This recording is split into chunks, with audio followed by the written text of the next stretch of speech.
Scotland's pro-independence leader, Alex Salmond, won a final TV debate on Monday, just over 3 weeks before a historic breakaway referendum, but it wasn't clear if his combative performance would help him catch up in the polls.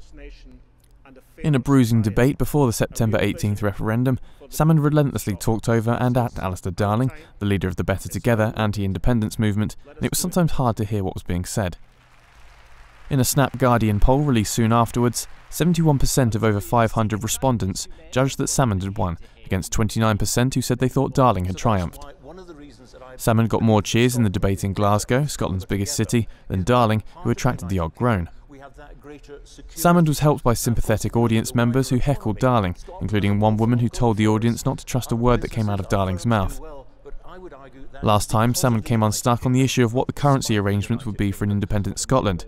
He advocates a formal currency union to allow it to use the pound, but does struggle to explain what he would do if what was left of the UK refused.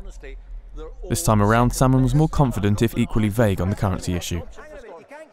But we believe that the best option for Scotland, what I'm seeking a mandate for, is to have the pound sterling, so that we pay our messages, we pay our mortgage, we get our wages in the pound. I'm seeking the best option for Scotland, so our prosperous economy keeps the pound sterling.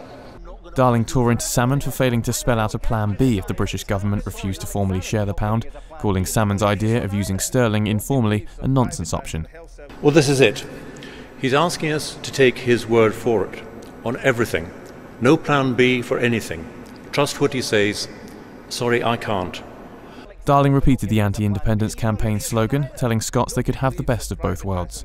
Now, of course, we could go it alone, but I don't believe we'll be as successful as Scotland will be as part of the United Kingdom. I believe that we will do better, we will prosper together by building on our strengths as well in Scotland, as well as being part of that larger United Kingdom. Several recent polls have shown support for independence climbing a few points, but the most recent poll of polls on August the 15th, which is based on an average of the last 6 polls and excludes undecided respondents, found support for a breakaway stands at 43% against 57% for staying in the UK.